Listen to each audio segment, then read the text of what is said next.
The story of Greystoke Place, an alley in London's EC4 district, is a fascinating journey through time and transformation. A hidden gem with a rich history, this alley has seen it all, from ancient origins to modern revamps, and it's time to uncover its secrets.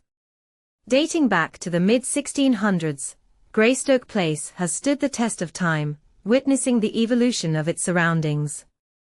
Despite the area's changes, the alley remained a charming cluster of smaller buildings, a testament to its enduring appeal. But here's where it gets controversial.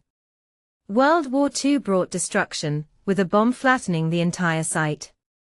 The alley's fate took an unexpected turn, becoming a culvert path beneath a massive 1950s building, WWII House, which housed the Solicitors' Law Stationery Society's operations.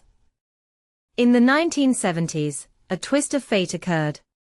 The office was divided, and the alley was reborn. The northern side was reconstructed, but the southern side retained its 1950s charm until recently. A couple of years ago, a modern office building replaced the old block, enhancing the alley's appeal. The alley's corner now boasts a vibrant blue-glazed faience-tiled building, a replacement for the beloved White Swan pub.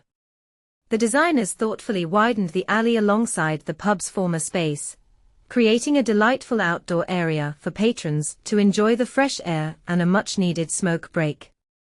And this is the part most people miss. Before the 1950s rebuilding, another pub stood on the site, the Printer's Devil. Tradition has it that news journalists favored the Printer's Devil, while sports journalists gathered at the White Swan. While the sports pub endures, the news pub has disappeared, leaving us to ponder the changing preferences in journalism. The heritage of these pubs lives on in the blue tiles adorning the new building.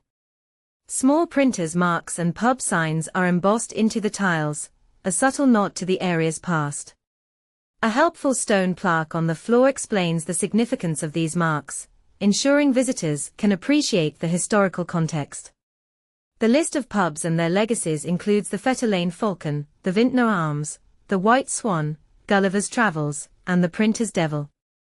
Additionally, the alley pays homage to local poet John Dryden and the world of printing with references to monotype typefaces. As you venture further down the alley, away from the pubs and into the office space, you'll notice a modern interpretation of rusticated stucco cladding. One section of the wall reveals a clever detail, a concealed ventilation wall for the cycle store inside. It's these little touches that make Greystoke Place so intriguing. My exploration of the alley was made more memorable by an encounter with a security guard, who informed me that the building owners dislike photography. However, I stood my ground, knowing I was on a public highway. The site's transformation also brought improved public access. A new sunken garden, open to the public as per planning approval, adds a touch of serenity to the area.